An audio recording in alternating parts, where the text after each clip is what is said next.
Hello everyone and welcome back to the new video of the Road to FIDE Master series. In this one I will cover the 5th round of the Baltic Pearl Chess Festival. I know that perhaps in the past videos there might be some audio issues, let's say.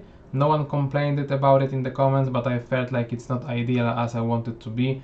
Therefore I changed the setup to my usual streaming setup. Then I think the quality of the audio and video will be much better. And will the chess quality will be better? I will show you in a second. Let's go into the game. So the 5th round, finally I played against a higher rated opponent because I am playing a FIDE Master rated nearly 2300 Filip Łuczak. With Filip we go the way back because he is much younger than me, but even though that's the case, we've played against each other because we are from the same state, and I believe the last classical game that we've played between each other finished after, let's say, 20 moves with my win, effortless, because he was such a young guy back then. But obviously things have changed. He's FIDE Master now, so obviously I had a much tougher task right now, but still I had the psychological advantage of, having the thought of winning against him back in the days. So with that in mind, I went focused into the game with willingness to show my younger friend how it's done, basically. And yeah, this is the background that I believe you need to know, and with that we can get into the analysis. So I started with the move d4. Usually it's not my first choice, but once in a while I try to not only surprise my opponent but also find some interesting lines for me. So my opponent replied with knight f6, knight f3, and at that point I felt like he will go with the g6 move, which was, I believe, his usual setup against this specific move order. That's why I chose this order, and that's what I've prepared basically. But the thing is that Filip plays like endless openings, therefore you don't really you can't really prepare for everything, and that's why once again he played something new, something I have not prepared that well, which is e6 and d5 move order. I did not expect it because I felt like it's not the way he plays after my specific move order, but as I've said, there we go.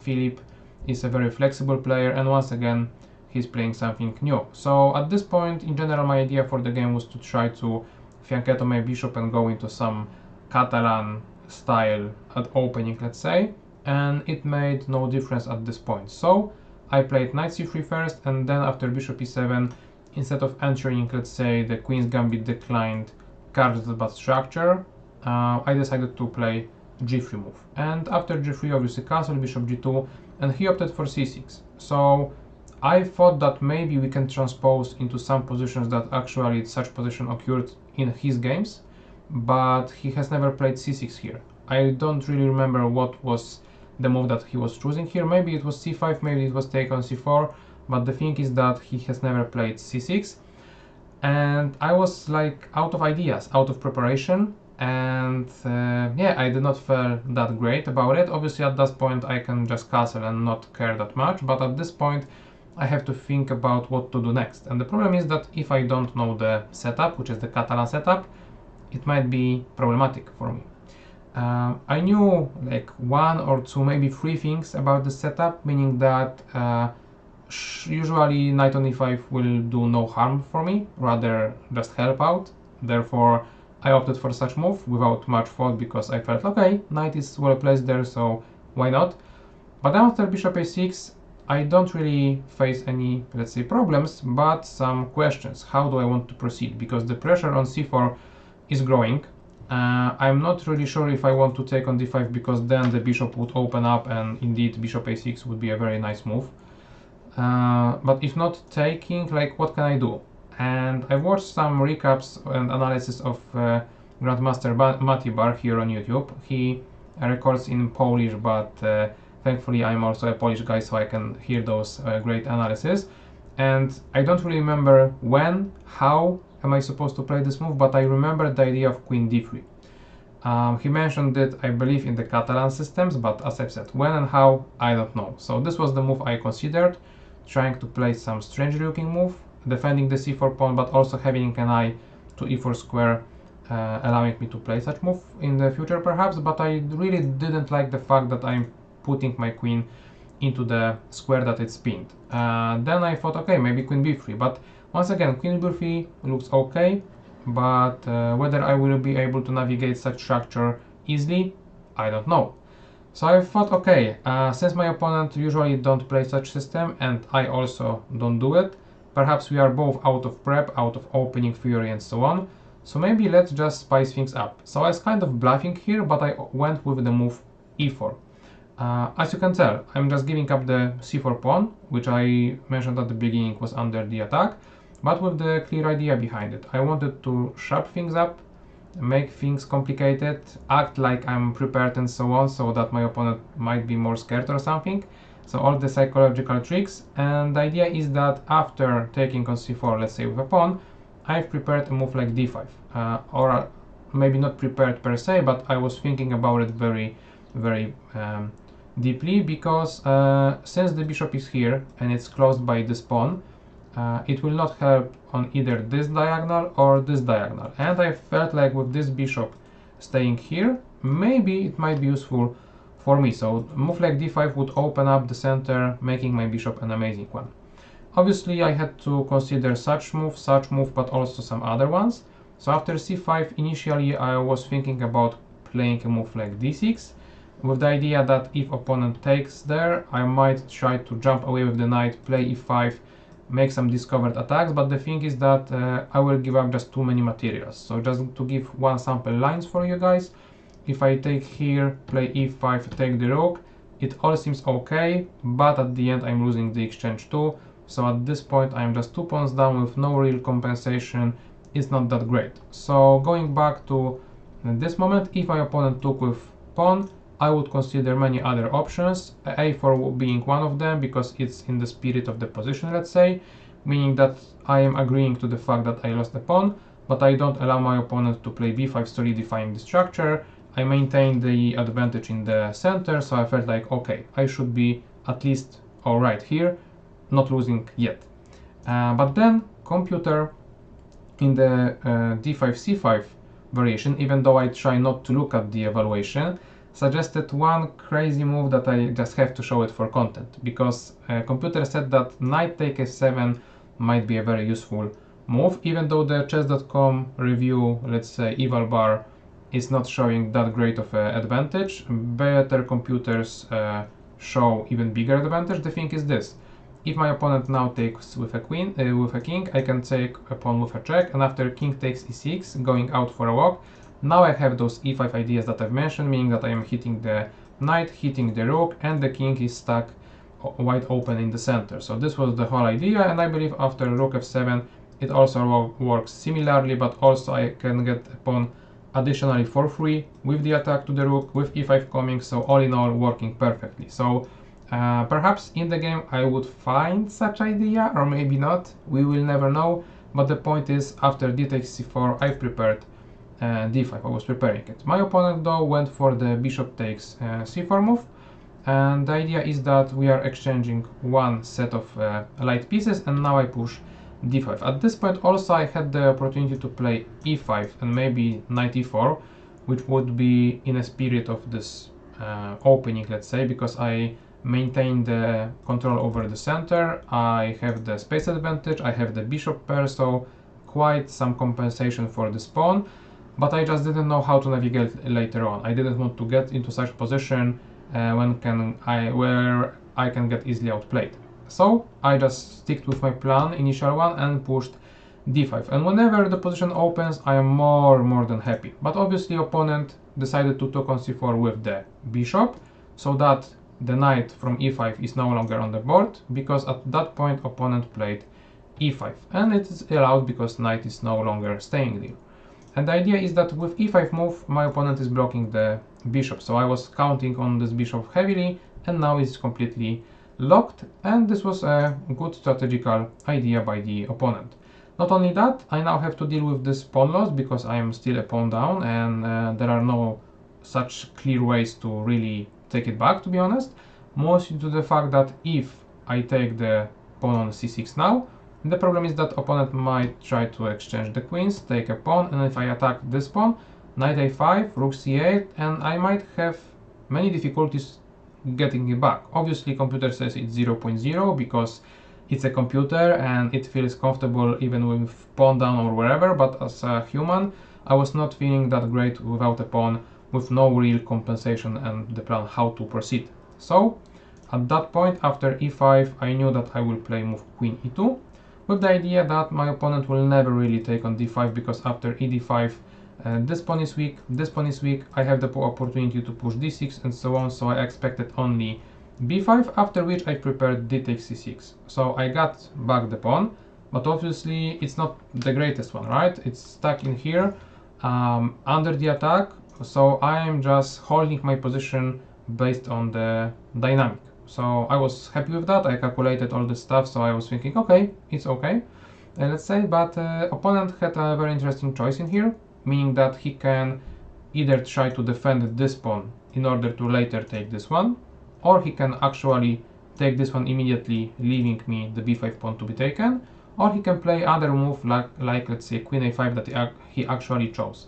So I will just give 3 sample lines with those other options. So knight takes c6, even though it looks like the worst option, I felt like it might be a very nice one, due to the fact that even though I take a pawn and I make this weaker, the idea is that with some knight d4 jumps I might be inactive, let's say, but obviously at this point I am, let's say, saved by the fact that c4 pawn is hanging, and after knight d4 I can just take it, and there are no other clear ways to defend the pawn. Maybe knight a5 or maybe queen d3 actually. This was the move I was kind of worried about, because I couldn't evaluate whether or not I will be able to grab this pawn in the future, and if not, it's really annoying.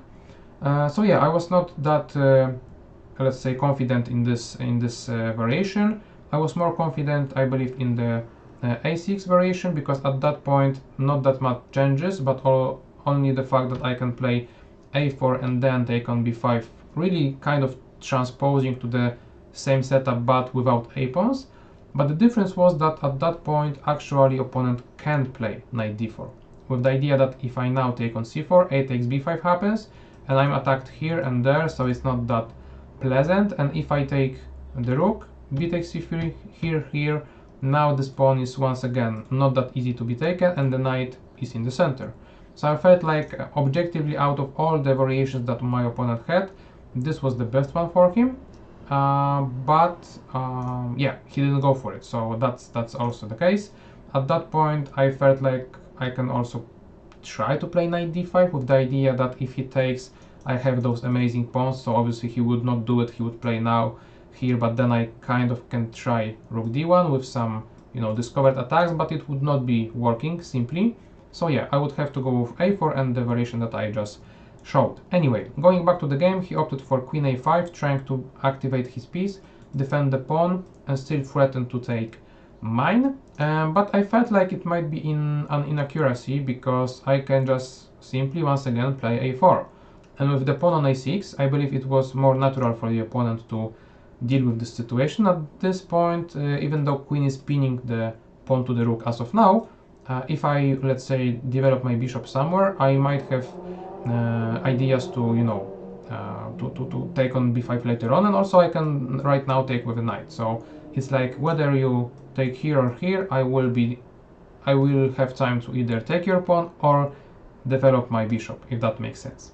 But my opponent surprised me even more, because he pushed b4, and I feel like it's once again inaccuracy. So this whole idea of his was not the best one, due to the fact that he disrupts this pawn chain that could have stayed very protected, very, you know, connected, and so on.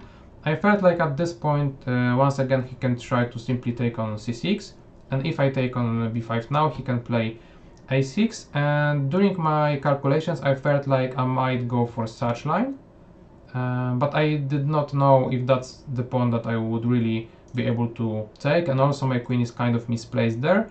And because it's misplaced, guys, at this point actually I am losing it, because of rook to fc8, and I have no like square available, only b7, rook c7, bam, queen is trapped. So because of that, I would perhaps have to change my idea and not go for queen c4, and if I, let's say, go back, I'm not that sure if I'm any better because this pawn is protected, b2 pawn is not the greatest either, and so on, so on. So once again, I felt like knight takes c6, even though it looks odd, was the best option all the way for the opponent, but he went with b4, allowing me to play knight d5. Now going away from the attack and threatening to the c4 pawn very well. So right now he took the pawn finally, but now I take his, and the dynamic is that I feel like I have an active knight, active queen, this pawn might be a weakness, so overall I felt like I was okay. At first I didn't like the fact that rook to a to c8 might be played, but then I realized that I have very quiet move, guys, bishop h3, hitting the rook, not allowing really the rook to stay on this c file, and if not, like, how is he supposed to defend everything? And it was like, okay, this was a very nice to have such trick, because if not this move, what else can he play? He's attacked here, he's attacked here, and he's protecting the bishop that way, so he has to care about the knight somehow, right? So one interesting and very nice looking line, guys, was queen c5, covering the c5, making the queen safer and so on, but at that point I can just undermine the queen by taking the bishop. If knight takes the knight, I can simply take the queen. If the queen takes, I have the free knight. So queen c5 is not working, rook c8 is not working, so like, what can the opponent play, right? And he found the idea of knight takes d5, and he's not scared about me taking with a pawn, because after that move he can play knight d4, and even though I have d6, which I was counting on for the whole game until now, he has this rook to c8 move, running away from the attack from the bishop, and at the same time attacking my queen, so this bishop is also safe. So yeah, it's not working, so I had to take with the queen, after which he plays queen to c5 move, once again defending the knight. Queen d5 at that point would not work actually, because now I have d6. The queens are off the board, right, when we compare this position to this one, and I'm attacking here, I'm attacking here, I'm getting the material advantage. Therefore my opponent played queen c5, after which I played bishop e3, making my opponent to play move like knight d4, and after takes, not only I got to the position that I felt I was better in, but also my opponent offered me a draw. And it's quite an interesting offer, because, you know, he's a higher rated player, better title, and he progressed a lot during all of those years, and we are kind of friends, right? Obviously he's younger, but we have friendly relation. But like, do I really want to take a draw and go home, or would I want to play chess? So this was a tournament played next to the beach, you know, so like plenty of things to do outside of chess, but at the same time I have not played chess for a long time, so I just went for the tournament to play chess, not to lay on the beach, you know.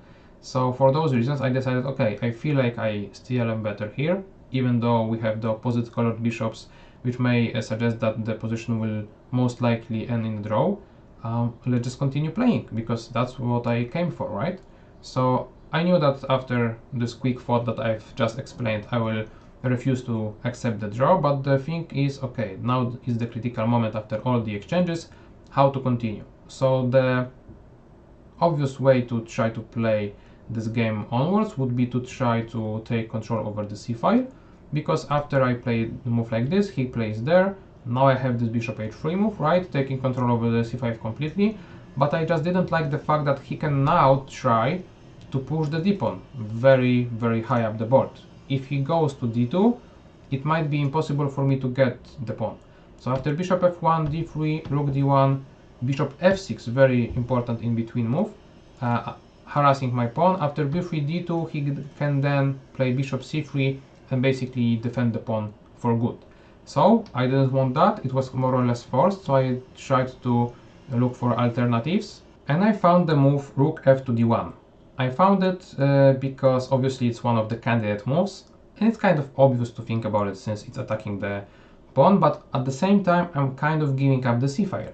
So just to give you a sample line, if he goes rook c8, I take the pawn, rook c2. Okay, I got the pawn, but for a big price, because I just gave him activity, hitting this weakness, allowing him to activate the bishop. So you don't really want that to happen.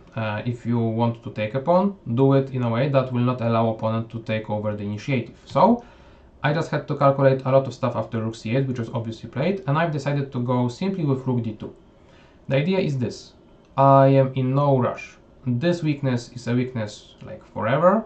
Obviously it's on the dark square, so perhaps his bishop might try to defend it, but I felt like it will not be that possible. And with that in mind, I just felt okay, I just have to limit his opportunities to get the initiative and just slowly be able to get this pawn.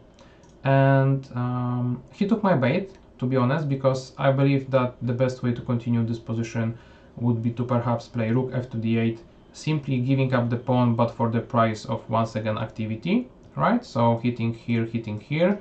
Obviously I can now perhaps give a check on d8, so maybe bishop c5 would not be the best one in here, but let's say he can play g6 with then bishop c5 to follow up.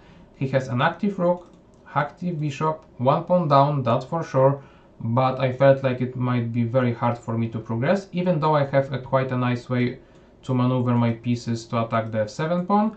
As I've said, I was not sure if this would be enough to really push for a win, because I'm kind of stuck with a rook there. So yeah, objectively I felt like in such position he would have the highest drawing chances, but he, as I've said, took my bait and played b3, being slightly, let's say, impatient. But obviously this move has the merit to it, because it leaves my pawn on b2, making it potentially the object of the attack for the bishop, right?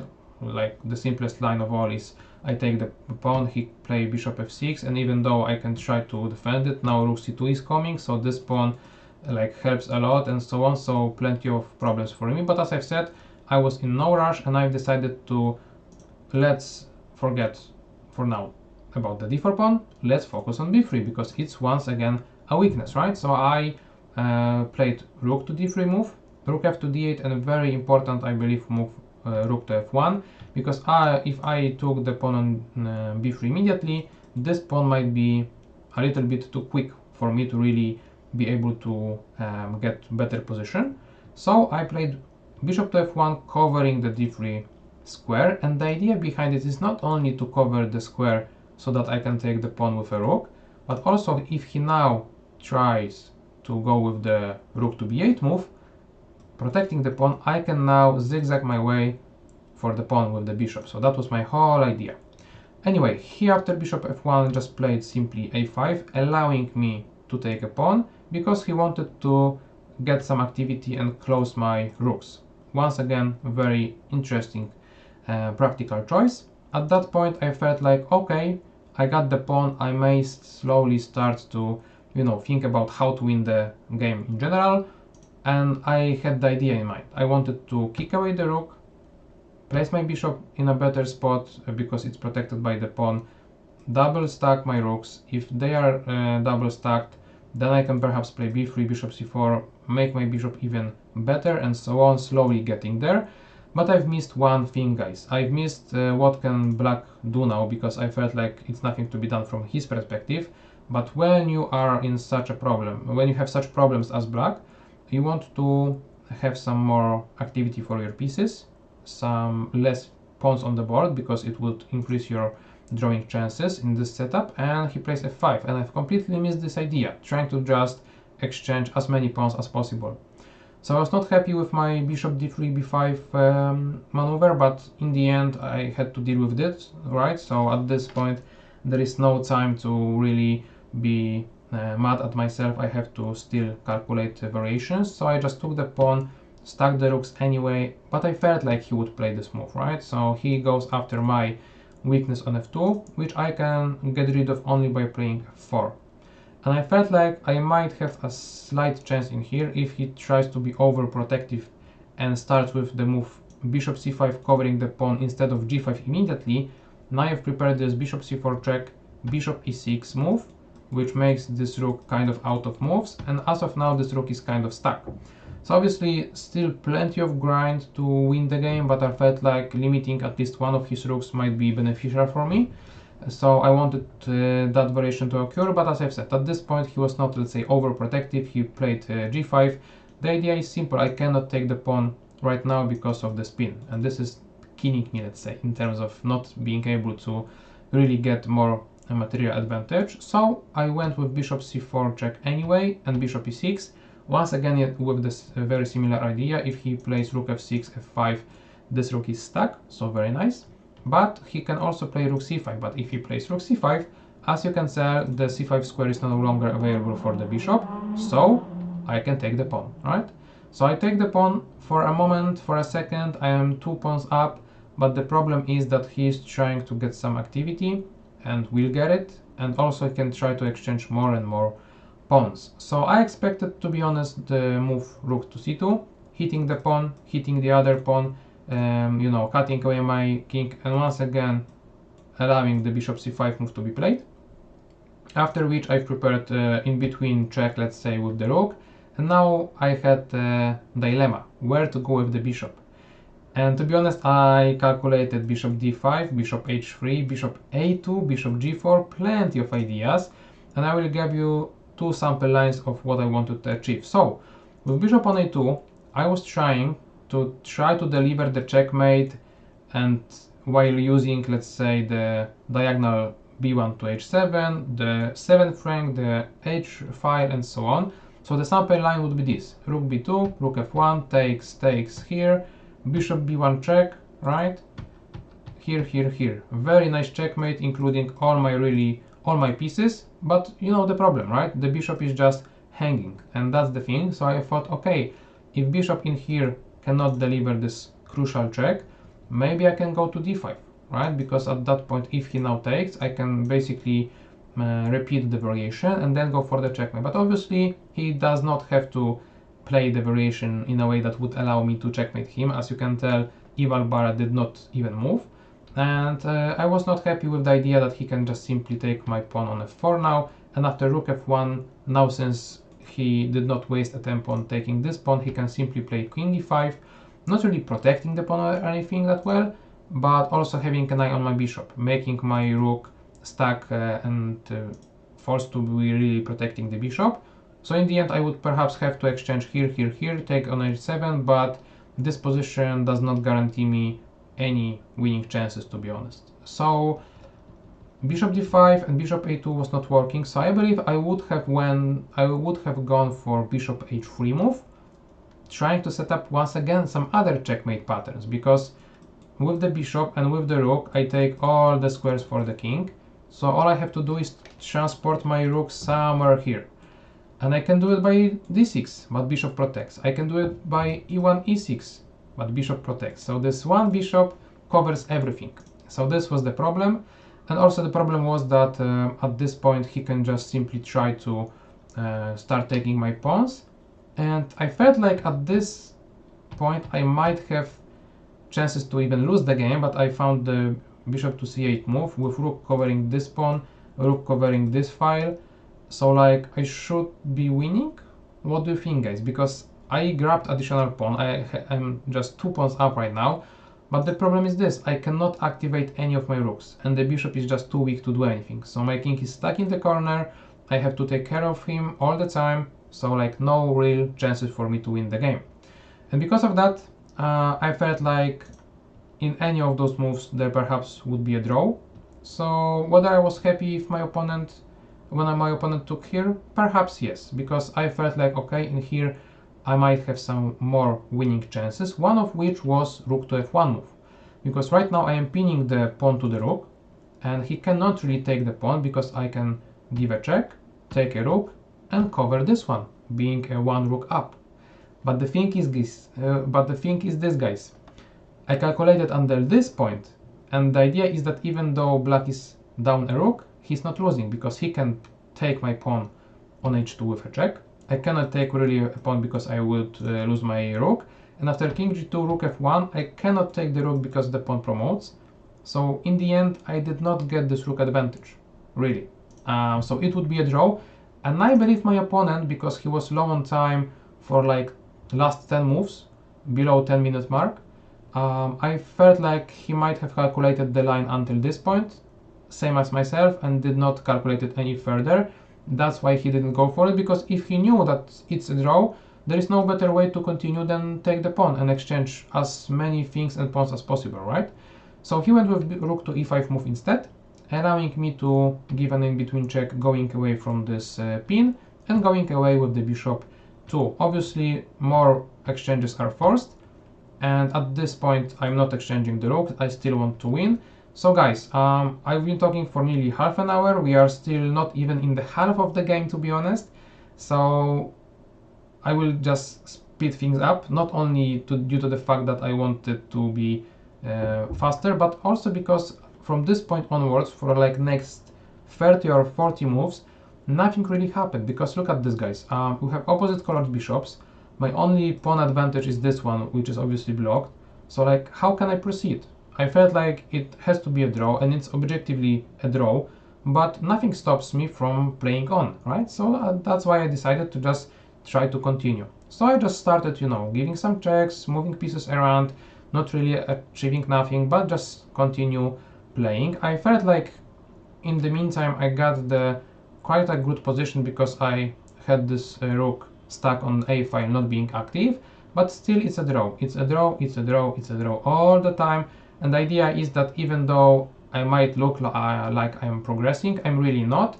And not only that, after some time I allowed this rook to be active once again. The rook escaped, right? So yeah, not that much for me, even though my king looks much more active, there is nothing there. So in the end, what happened is that I had to exchange the g-pawn for h-pawn, making this position even more drawish, because how in the, you know, you name it, white can win this game with just one pawn more and the pawn being completely out of moves? Well, I had one simple idea in mind that actually kind of worked in the game. So let's see.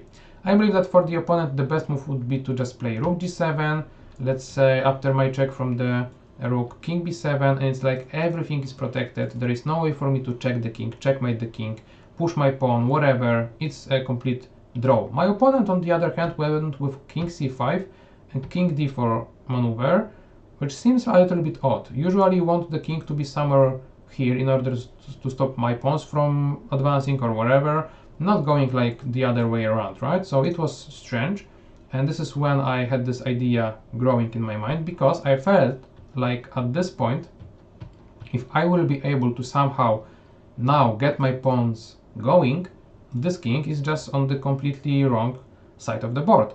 So that's why I played move bishop to d5, after which I expected king to a3, holding the position, the bishop from this side, perhaps once again making the position a complete draw. However, my opponent just played rook e5, allowing me to sacrifice on b4. And as you can tell, eval bar did not even move. But the idea is that at this point I am getting a new power, new feeling, new excitement, because we are on the move number 84, we are after more than 4 hours of grinding, we are the only pair left still playing, everyone else finished, went home and so on. And I have the new idea, new problem for the opponent that he might not be able to fight with, right? So very practical decision by myself to sacrifice the exchange, and very impractical by the opponent to first of all go with the king to b2 and then allowing me to sacrifice it. Obviously he just did not saw the idea at first, but then now it's like maybe too late. Anyway, the idea is this. At this point he cannot really sacrifice the exchange on d5 because he will be just one tempo too slow to promote, and with the queen against the b pawn it's winning position. So this is what I was basing on while I was sacrificing, and because of that he has to figure out the idea how to stop this a pawn from promoting, and there is only one idea to do it.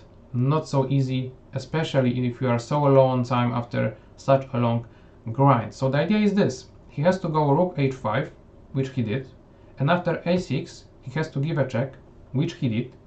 After this move I go king b5, king to b7 does not help, even though it looks like it, because I cannot cover from all those checks from the side of the board.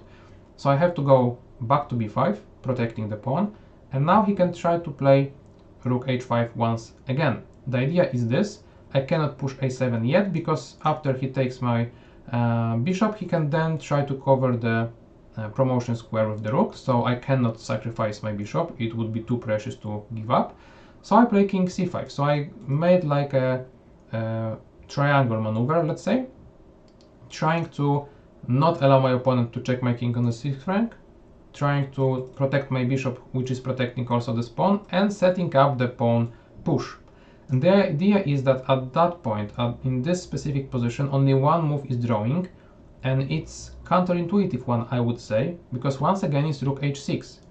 And why would you go there when there is no king here to be checked, right? And the idea is this. Because my king is now glued to the bishop and not to the pawn, if I go back, he goes back. If I go back, he goes back. So I cannot really cover the 6th rank yet because my pawn would be lost. And if I push a7, he has rook a6. This is the point of this whole maneuver, this whole idea. And the idea is this. My bishop will be overloaded because obviously I can try to promote, but he can take, and it's a draw. And that's the idea he missed. It's not an easy one, especially after, you know, such a long game. And he went with king a3, a waiting move, let's say, trying to protect the pawn, still have an eye on this one, still have the pin here, and not really showing me where the rook wants to go. But I know where the rook wants to go. The rook wants to go to the 8th rank, covering the promotion square, once again not allowing me to promote due to the same overload problem. But at this point, there is no way for the rook to, you know, maneuver like this, and thanks to that I can try to start advancing my king. But I don't really want to do it as of now, because after a check, and let's say bishop c6, my opponent can just simply go back, and I cannot yet promote because my bishop went here, losing the grasp of the b3 pawn. So I would have to go back, and go back perhaps once again, here or there, right? So the idea is this. At this point I was kind of like brainwashed. I had really like no idea in my mind. I was just tired, exhausted. I felt excitement because I felt like, okay, this might be winning, but how to win it, I did not know. And after a few minutes, because thankfully after this exchange sacrifice and all those triangle maneuvers that I did, I gained like 3 minutes on the clock, because we are playing obviously only on the increment now. I figured, okay, I have to cover the 8th rank. How to do it? And I started with move bishop e6. Idea is simple. I want to cover the 6th rank to begin with, and then if my king goes there, I can cover the 8th rank with my bishop, making my promotion safer than ever. So my opponent now started to go around the pawn, trying to go that way, but it was just too late for it. I played king c6, king b7, king b8, and right now he played rook a7 move.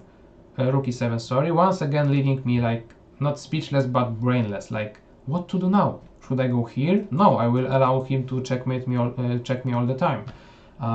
So if not, what? Should I just give up the pawn? Go here? No, because he can take then mine and then this one, so what to do? And I figured that basically the only way to continue is obviously to promote. He cannot check me because I cover and I keep my queen, so he can take my bishop, but the problem I had here is that my pawn might be lost. And it's not that easy to win a game even with only a queen for a rook only, and with a rook and a pawn it's even harder, especially such a pawn that is far advanced and my king is just far away. So I had to figure out the way how to not lose this pawn. So I started with the move queen d5, hitting the rook, threatening with this move to take a pawn. So that was good. But then after rook e3 I decided, okay, instead of going here, which would allow him to play king b2 here and then drawing the game perhaps, I have to be really precise. I went with the queen c5 move, hitting here and here, making him go away from the pawn. I now took the pawn, I now gave once again the same check, and after rook c3 I played b4. And this is the moment my opponent resigned the game. The idea is this, he cannot take my queen because I will make a new one in no time, and if he tries to, let's say, run away with a king, now I can sacrifice mine and then make another one. So that was the point of the whole variation after promotion, allowing me to win the game in 99 moves. I believe it's not the longest game of mine, but the longest win. So felt amazing, felt nice. Over 4.5 hours of playing against better player. Winning the game in such circumstances was an amazing journey. To be honest, in the later stages of the tournament I was exhausted, maybe because of this game, but overall I cannot ever complain with such a win. So 5 out of 5 after a long game, long analysis too, perhaps the longest one from this tournament I guess. So guys, if you are still here, thank you a lot for being with me so long, and we'll see each other tomorrow in the recap of the round number 6. Oh wait, I forgot about the review, right? So let me just quickly go into the review. I will just show you the percentages. So I played with 95% accuracy, my opponent played with 92, so overall pretty nice game by both sides, but this time I was the better one, you know? So that's that. Thank you all once again. See you tomorrow. Bye bye.